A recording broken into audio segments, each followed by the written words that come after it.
അസ്സലാമു അലൈക്കും വറഹ്മത്തുള്ളാഹി തആല വബറകാതുഹു.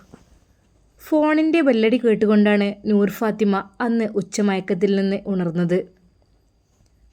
നാഫിക്ക് പറഞ്ഞതിന് ശേഷം ഫോണ് വളരെയധികം വിട്ടാണ് വെക്കാറുള്ളത്. റൂമിൻ്റെ ഒരു മൂലയിലുള്ള ആ ടേബിളിൽ സാധാരണയായി ബെഡിലും അവിടെയും ഇവിടെയൊക്കെ ആയിട്ട് വെക്കുമായിരുന്നു. എന്നോട് പോകുമ്പോൾ പറഞ്ഞിട്ടുണ്ട്, നൂർ മോളെ നീ കുറച്ച് അകലം വെക്കണം കേട്ടോ ഫോണ് എന്ന് പ്രത്യേകം പറഞ്ഞത് കൊണ്ട് തന്നെ ഉസ്താദ് പറഞ്ഞതിന് ശേഷം നൂർ ഫാത്തിമ അതുപോലെ ചെയ്യാറുള്ളൂ. അവൾ എണീറ്റപ്പോഴേക്കും അതാ ആ ബെല്ലടി നിന്നിരുന്നു. ഉമ്മ എപ്പോഴും പറയാറുണ്ട് ധൃതിയിൽ എഴുന്നേറ്റ് ഓടരുത് എന്ന്. പക്ഷേ ഫോൺ ബെല്ലടിച്ചത് കേട്ടപ്പോൾ ആരാണെന്നറിയാൻ അപ്പോഴേക്കും നൂർ ഫാത്തിമ അവിടെ നിന്ന് എണീറ്റ് ഫോൺ എടുക്കാൻ എത്തിയപ്പോഴേക്കും വീണ്ടും അതാ ബെല്ലടിക്കുന്നു. പപ്പയാണ് വിളിക്കുന്നത്. ഹലോ പപ്പ. ആ മോളെ, എന്തൊക്കെയുണ്ട് വിശേഷം, സുഖല്ലേ? ആ പപ്പ സുഖമാണ്. ആ മോൾക്ക് വരാനായില്ലേ? കുറച്ച് ദിവസം ഇവിടെ നിൽക്കാലോ, അതല്ലേ നല്ലത്. മമ്മ ഇങ്ങനെ തിരക്ക് കൂട്ടുന്നുണ്ട്. പപ്പ അത് എന്താ നിന്നെ സമ്മതിച്ചിട്ടില്ലേ? സമ്മതിക്കായൊന്നുമില്ല, ഞാൻ നാഫിക്കയോട് പോകുന്നതിന് മുമ്പ് ചോദിച്ചിരുന്നു. അപ്പോൾ എനിക്ക് സമ്മതമൊക്കെ തന്നിട്ടുണ്ട്. പിന്നെന്താ മോളെ നിനക്കൊരു വിഷമം വരാനായിട്ട്? ഒന്നുമില്ല പപ്പ, ഞാൻ എന്തായാലും ഉമ്മയോട് കൂടി ഒന്ന് ചോദിച്ചിട്ട് വിവരം പറയാട്ടോ. മമ്മ എവിടെ? മമ്മ ഇവിടെ ഉണ്ട്. ഹലോ റീന മോളെ. ആ മമ്മ, എന്തൊക്കെയുണ്ട് വിശേഷം, സുഖല്ലേ? മോളെ സുഖമാണ്. എൻ്റെ കുട്ടിക്കോ? കുഴപ്പമൊന്നുമില്ലല്ലോ, യാതൊരു കുഴപ്പവും. പിന്നെ ഹോസ്പിറ്റലിൽ പോയിരുന്നോ? ആ മമ്മ കുറച്ച് ദിവസം മുമ്പ്. കറക്റ്റായിട്ട് നല്ല രീതിയിൽ പരിശോധനയൊക്കെ നടത്തണം കേട്ടോ. മമ്മ പറഞ്ഞതിന് അനുസരിച്ചായിട്ട് അവൾ ശരിയെന്ന് പറഞ്ഞു. അല്ല റീനു മോളെ, മോൾക്ക് പോരാനായില്ലേ? ഇനിയിപ്പോൾ അധിക ദിവസമൊന്നും നിൽക്കാൻ പറ്റില്ലല്ലോ. എന്നാൽ പോന്നാലോ ഞങ്ങൾ നിന്നെ കൊണ്ടുവരാൻ വേണ്ടിയിട്ട് നാളെ രാവിലെ? നിൻ്റെ സമ്മതം ഒന്ന് കിട്ടിയാൽ വണ്ടിക്കാരനെ ഏൽപ്പിക്കാമെന്ന് വിചാരിച്ചിട്ടായിരുന്നു. മമ്മ, ഞാൻ ഇവിടുത്തെ ഉമ്മയോടും കൂടി ഒന്ന് ചോദിച്ചിട്ട് പറയാട്ടോ. മോളെ അതെന്താ, അവർ സമ്മതിക്കാതിരിക്കില്ലല്ലോ. മോള് സെറ്റായിക്കോ. എന്തായാലും ചോദിച്ചോ, കുഴപ്പമില്ല. അതോ ഇനി ഞാൻ ചോദിക്കണോ? വേണ്ട മമ്മ, ഞാൻ തന്നെ ചോദിച്ചോളാം. മോള് ചോദിച്ചിട്ട് കാര്യങ്ങളൊക്കെ പറയട്ടോ. എന്നാൽ ശരി മോള്, ഫുഡ് കഴിച്ചോ? മമ്മ ഫുഡ് കഴിച്ച് കുറച്ച് സമയം ഒന്ന് മയങ്ങി. മോളെ ഇപ്പോൾ കിടക്കണേന്ന് കുഴപ്പമൊന്നുമില്ല, പക്ഷേ കുറച്ചും കൂടി കഴിഞ്ഞാൽ കിടത്തൊക്കെ ഒഴിവാക്കണം കേട്ടോ. നമ്മൾ വെറുതെ പകലൊന്നും കിടന്നുറങ്ങാനേ പാടില്ല. പണ്ടൊരു പഴഞ്ചൊല്ലുണ്ട്, എന്താ, തള്ള ഇറങ്ങിയാൽ പിള്ള ഇറങ്ങുമെന്ന്. നമ്മളെ കുഞ്ഞ് നല്ല ആക്റ്റീവായി നിൽക്കണം എപ്പോഴും, എങ്കിലാണ് സുഖപ്രസവം സാധ്യമാവുള്ളൂ. നമ്മൾ ഉറങ്ങിയും അല്ലാത്ത റെസ്റ്റ് എടുത്ത് കൂടുതൽ നിൽക്കുന്ന സമയമാകുമ്പോൾ നമ്മുടെ കുഞ്ഞും ഉറങ്ങും. അതുപോലെ അങ്ങനെ ഉറങ്ങിക്കഴിഞ്ഞാൽ കുട്ടിക്ക് ആക്റ്റീവ് ഉണ്ടാവില്ല. കുട്ടി പുറത്തേക്ക് വരാനൊക്കെ കുറച്ച് ടഫായിരിക്കും. അത് പഴയ ആളുകൾ, പഴമക്കാർ പറയുന്നതാണ്. അപ്പോൾ ഇപ്പോൾ കുഴപ്പമില്ല, കുറച്ചും കൂടി കഴിഞ്ഞിട്ട് മോള് നല്ല രീതിയിൽ പണിയൊക്കെ എടുത്ത് നല്ല ഉഷാറാവണം കേട്ടോ. മമ്മ ഇപ്പോഴും എനിക്ക് പണിയെടുക്കാനൊക്കെ ഇഷ്ടമാണ്, പക്ഷേ ഇവിടുത്തെ ഉമ്മ സമ്മതിക്കില്ല. ഉമ്മ എപ്പോഴും എന്നോട് പറയും, മോളെ അങ്ങനെ ഓടല്ലേ, ഇങ്ങനെ ചാടല്ലേ എന്നൊക്കെ പറഞ്ഞ്. മോളെ അത് ഉമ്മമാർക്ക് മനസ്സിൽ വല്ലാത്ത വേദന ഉണ്ടാവും, കുഞ്ഞിനൊന്നും സംഭവിക്കരുതേ എന്ന്. അതുകൊണ്ടാണ് അങ്ങനെയൊക്കെ പറയുന്നത്. മമ്മ എന്നാൽ ഞാൻ ചോദിച്ച് നോക്കിയിട്ട് വിളിക്കാട്ടോ. ശരി മോളെ, എന്നാൽ ഓക്കെ. മമ്മ ഫോൺ കട്ട് ചെയ്തു. നൂർ ഫാത്തിമ അതാ ഉമ്മയുടെ റൂമിൻ്റെ അടുത്തേക്ക്. ഉമ്മ അതാ ഉളു എടുത്ത് നിൽക്കുന്നു, പക്ഷേ ബാങ്ക് കൊടുത്തിട്ടൊന്നുമില്ല. ഉമ്മ എന്തോ ഖുർആൻ പാരായണം ചെയ്യേ, ദിക്ർ ചൊല്ലേ എന്തൊക്കെ തോന്നുന്നു. ഉമ്മ എന്തിനൂർ മോളെ, എന്താ? ഉമ്മ അത് പറഞ്ഞോ. മമ്മയും പപ്പയും വിളിച്ചിരുന്നു, എന്നെ കൊണ്ടുപോകണം എന്ന് പറഞ്ഞിട്ട് കുറച്ച് ദിവസത്തിനെങ്കിലും നാഫിക്ക് വരുമ്പോഴേക്കും തിരിച്ചു കൊണ്ടുതരാം എന്നാണ് പറഞ്ഞത്. മോളെ, എൻ്റെ മോള് പോവുകയാണോ? സുൽഫത്തുമ്മക്കത് കേട്ടപ്പോൾ നല്ല സങ്കടമായി. സത്യം പറഞ്ഞാൽ നൂർ ഫാത്തിമയുള്ള വീട് അതൊരു ഐശ്വര്യമാണ്. എന്തെന്നറിയില്ല, ആ കുട്ടിയുടെ ആ നന്മകൾ കൊണ്ടൊക്കെ ആയിരിക്കും.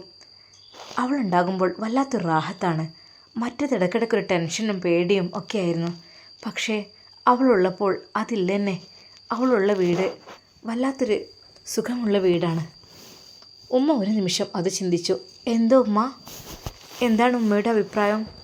നാഫിക്കയോട് അന്ന് ഞാൻ ചോദിച്ചിരുന്നു. നാഫിക്ക കുറച്ച് നിർദ്ദേശങ്ങളും കാര്യങ്ങളൊക്കെ പറഞ്ഞു തന്നു. പക്ഷേ ഉമ്മയോട് ഞാൻ പിന്നെ ഞാൻ വിളിക്കുമ്പോൾ ചോദിക്കാമെന്ന് വിചാരിച്ചതാണ്. മോളെ ഞാൻ എന്ത് പറയാനാ? മോളെ ഞാൻ പിടിച്ചു വെക്കുന്നത് ശരിയല്ലല്ലോ. എൻ്റെ മോളുടെ അമ്മയും പപ്പയും അല്ലേ, മോൾക്ക് ജന്മം നൽകിയവരല്ല അവർ. അതുകൊണ്ട് അവരെ കൂടെ ജീവിക്കൽ അത് നല്ല കാര്യമാണ്. പക്ഷേ എൻ്റെ മോൾ ഇവിടുന്ന് പോകുന്ന ആലോചിക്കുമ്പോഴേ എനിക്ക് ഭയങ്കര സങ്കടം.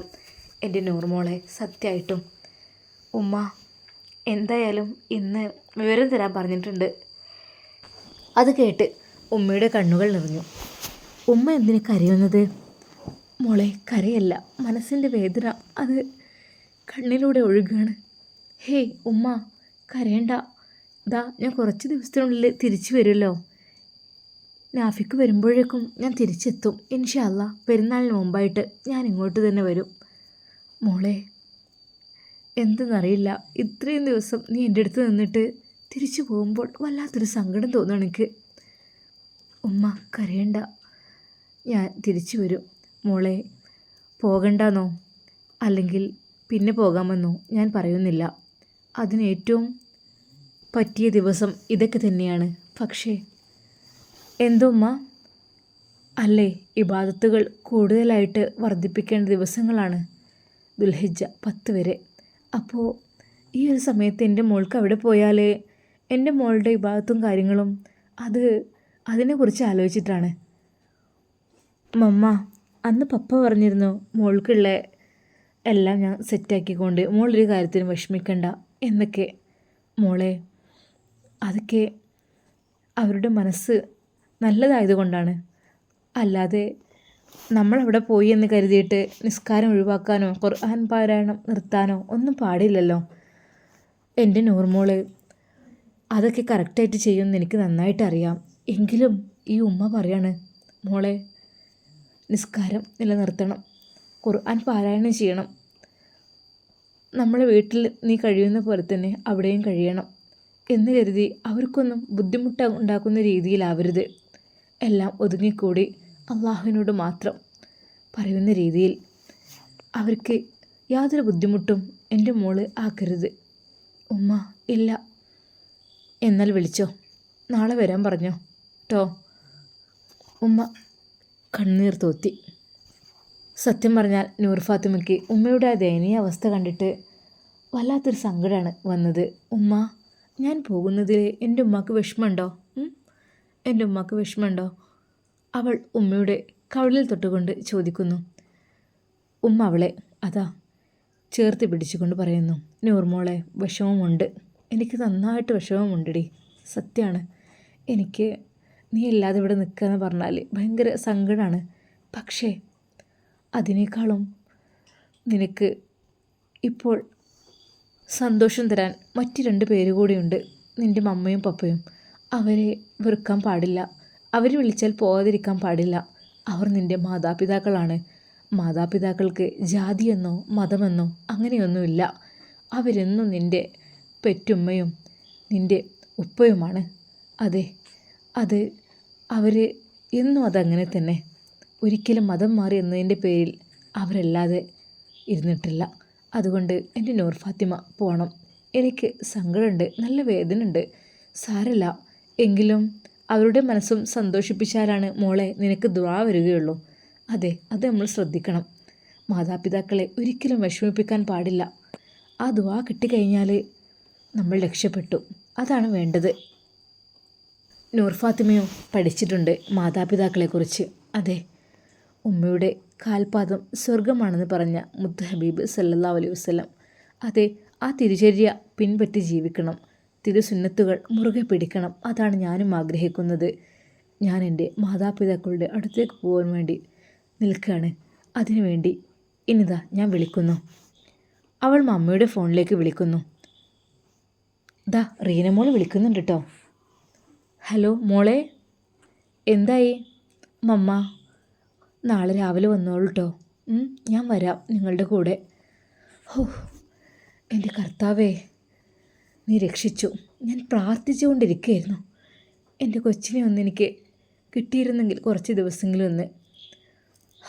നീ എത്രമാത്രം കരുണാനിധിയാണ്. ഇച്ചായ, ഇച്ചായ. എന്താ മേരി? അതെ, മോളെ വിളിച്ചിരുന്നു കേട്ടോ. നിങ്ങൾ വണ്ടിക്ക് ഏൽപ്പിച്ചോളൂ. വിളിച്ചോ? അവൾ എന്താ പറഞ്ഞത്? വിളിച്ചിട്ട് പറഞ്ഞു നാളെ രാവിലെ വരാൻ പറഞ്ഞു. ഓക്കെ ഓക്കെ, എന്നാൽ ഞാൻ വിളിക്കട്ടെ. പപ്പ അതാ ടാക്സി ഡ്രൈവർക്ക് വിളിക്കുന്നു. ജോസേ, നമുക്ക് നാളെ ഒരു ലോങ് ട്രിപ്പ് ഉണ്ട് കേട്ടോ. കുറച്ച് ദൂരെയാണ്. എങ്ങോട്ടാ? അതൊക്കെയുണ്ട്, ഒക്കെ ഞാൻ പറയാം. എങ്കിലും പേര് പറ. അതെ, എൻ്റെ മകളെ വീട്ടിലേക്കാണ്. മകളെ കെട്ടിച്ച വീട്ടിലേക്ക്. ആണോ? അപ്പോൾ അല്പം ലോങ് പോകാനുണ്ടല്ലോ അല്ലേ? എപ്പോഴാണ് വരേണ്ടത്? നീ ഒരു 6 മണിക്ക് പോര്. കാരണം മോളെ പോയി കൊണ്ടുവരാനുള്ളതാണ്. അപ്പോൾ ഒരുപാട് ടൈം ലേറ്റ് ആവും. അതുകൊണ്ട് തന്നെ ആ രാത്രി നൂർ ഫാത്തിമയുടെ മമ്മക്കും പപ്പക്കും ഉറക്കം ഉണ്ടായിരുന്നില്ല. ഞങ്ങളുടെ പൊന്നു മോളെ കൊണ്ടുവരാൻ വേണ്ടി പോവുകയാണ്. പുലർച്ചെ 6 മണി ആയപ്പോഴേക്കും വണ്ടി വന്നു. നൂർ ഫാത്തിമയുടെ മമ്മയും പപ്പയും ഒരുങ്ങിയിറങ്ങി. വാതിലെല്ലാം പൂട്ടി. ജോസേ, 5 മണിക്കൂറോളം യാത്ര ഉണ്ട്. മുസ്ലിംസ് തെങ്ങി പാർക്കുന്ന സ്ഥലമാണ്. ജോസേ, ആ സ്ഥലം ഏതാണെന്ന് നിനക്കറിയോ? എൻ്റെ പൊന്നാരേട്ടായി, അത് മലപ്പുറമായിരിക്കും അല്ലേ? അതെ, അവിടെ തന്നെയാണ്. എന്നാൽ വേഗം വിട്ടോ. ഒരു 5-5.5 മണിക്കൂർ യാത്ര ഉണ്ട് കേട്ടോ. അതൊന്നും വിഷയമല്ല, ഈ വിട്. നൂർ ഫാത്തിമയുടെ മമ്മക്കും പപ്പക്കും വല്ലാത്തൊരു സന്തോഷമാണ്. പപ്പയ്ക്ക് ഏറ്റവും സന്തോഷം മമ്മയുടെ ആ ഒരു മനസ്സ് മാറിയതിലാണ്. മറ്റേത് എപ്പോഴും എതിര് പ്രവർത്തിക്കുകയായിരുന്നു. അവളോട് മിണ്ടില്ല, അവളുടെ കോൾ എടുക്കില്ല, പലതും ചീത്ത പറയും, അങ്ങനെയായിരുന്നു. ഇപ്പോഴാണെങ്കിൽ നല്ല സ്വഭാവമാണ്. ഒരുപാട് ദൂരത്തെ യാത്ര ചെയ്യുമ്പോൾ മമ്മയുടെ മനസ്സിൽ നിറയെ അതെ, ആ കുഞ്ഞായിരുന്നു. താനൊന്ന് സ്വപ്നത്തിൽ കണ്ട ആ ഒരു മനോഹരമായ കുഞ്ഞ്. സത്യം പറഞ്ഞാൽ ഈ ഒരു വാർത്ത കേൾക്കാനായിരിക്കും ആ കുഞ്ഞിനെ ഞാൻ സ്വപ്നം കണ്ടത്. മമ്മ അതാ പതുക്കെ ഉറക്കത്തിലേക്ക് വഴുതി വീഴുന്നു. മമ്മയുടെ സ്വപ്നത്തിൽ ആ കുഞ്ഞ് അതാ വരുന്നു. മനോഹരമായൊരു കുഞ്ഞ്, വെളുത്തു തുടുത്ത ചുവപ്പ് കലർന്ന വെളുപ്പ് നിറമുള്ള കുഞ്ഞ്. എത്രമാത്രം മനോഹരമാണ്. നൂർ ഫാത്തിമയുടെ മമ്മ അതിനെ കെട്ടിപ്പിടിച്ച് ഒരുപാട് ഉമ്മ വെക്കുന്നു. അതുമാത്രമാണ് ഇപ്പോൾ അവരുടെ മനസ്സിൽ. ഒരു കുഞ്ഞുണ്ടാവുക, അതും തൻ്റെ മകൾക്ക്. അതിലേറെ സന്തോഷം പിന്നെന്താണ് ജീവിതത്തിലുള്ളത്? ഒരുപാട് ദൂരത്തെ യാത്രയ്ക്ക് ശേഷം അതാ നൂർ ഫാത്തിമ വിട്ടുകൊടുത്ത ലൊക്കേഷൻ അനുസരിച്ച് അവരുടെ ഗേറ്റിന് മുമ്പിൽ വണ്ടി വന്ന് നിൽക്കുന്നു. വണ്ടിയുടെ ശബ്ദം കേട്ട് ഉമ്മ പെട്ടെന്ന് അതാ പുറത്തേക്കിറങ്ങി. മോളെ, നൂർ മോളെ, ദാ അവരെത്തിയിട്ടുണ്ട് കേട്ടോ. നൂർ ഫാത്തിമക്ക് സങ്കടവും സന്തോഷവും ഒരുമിച്ച് വന്നു. അവൾ ഉമ്മയുടെ മുഖത്തേക്ക് നോക്കി. മോളെ, അവരെ വിളിക്ക്. അപ്പോഴേക്കും നൂർ ഫാത്തിമ മുറ്റത്തേക്ക് ഇറങ്ങി. അതാ തൻ്റെ മമ്മയും പപ്പയും കാർ മുറ്റത്തേക്ക് കയറ്റി. അവർ അതിൽ നിന്ന് ഇറങ്ങുന്നു. മമ്മ ഒരു ഗ്രേ കളർ ചുരിദാറാണ് ധരിച്ചിരിക്കുന്നത്. എങ്കിലും ബഹുമാനമെന്നോളം അവർ ആ ചുരിദാറിൻ്റെ ഷാളെടുത്ത് അതാ തലയിലിട്ടിട്ടുണ്ട്. ശരിക്കും ഒരു മുസ്ലിം സ്ത്രീ തന്നെ കണ്ടാൽ. പക്ഷേ മമ്മയുടെ ആ മനോഹരമായ മുടി അത് ബാക്കിൽ വളരെയധികം നീളത്തിൽ തൂങ്ങിക്കിടക്കുന്നു. കയറിക്കോളൂ. സുൽഫത്തമ്മ അവരെ അതാ ക്ഷണിക്കുന്നു അകത്തേക്ക്. അവർ പറഞ്ഞു, ഹേയ് വേണ്ട, ഞങ്ങളിവിടെ നിന്നോളാം. എന്തിന്? നിങ്ങളിവിടെ കയറിയിരിക്കോ. ദാ ഇവരുടെ ഉപ്പ ഇപ്പം വരും, ഞങ്ങൾ ഇവിടെ നിന്നോളാം. അവർക്ക് ബഹുമാനം കൊണ്ട് അങ്ങോട്ട് കയറാൻ തോന്നുന്നില്ലായിരുന്നു. അത് പറഞ്ഞാൽ പറ്റില്ല, കയറിയിരിക്കും. നിങ്ങൾ ആരാണ് ഇവിടുത്തെ? നിങ്ങളിപ്പോൾ നമ്മളെ നാഫിമോൻ്റെ ഫാമിലി തന്നെയല്ലേ? കയറിയിരിക്കൂ. ഉമ്മ പെട്ടെന്ന് അടുക്കളയിലേക്ക് ഓടി. ദേ, ഒന്നും വേണ്ട കേട്ടോ, ഞങ്ങൾ വഴിയിൽ വെച്ച് കഴിച്ചിട്ടുണ്ട്, നൂർ ഫാത്തിമയുടെ മമ്മ പറഞ്ഞു. നൂർ ഫാത്തിമയുടെ മമ്മയെ കണ്ടപ്പോൾ ശരിക്കും അറബി ഉമ്മ അത്ഭുതപ്പെട്ടു. അന്ന് കണ്ടതുപോലെയൊന്നല്ല.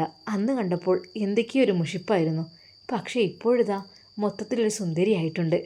അവളുടെ ആ മുഖം അതങ്ങ് എടുത്തു വെച്ചിട്ടുണ്ട്.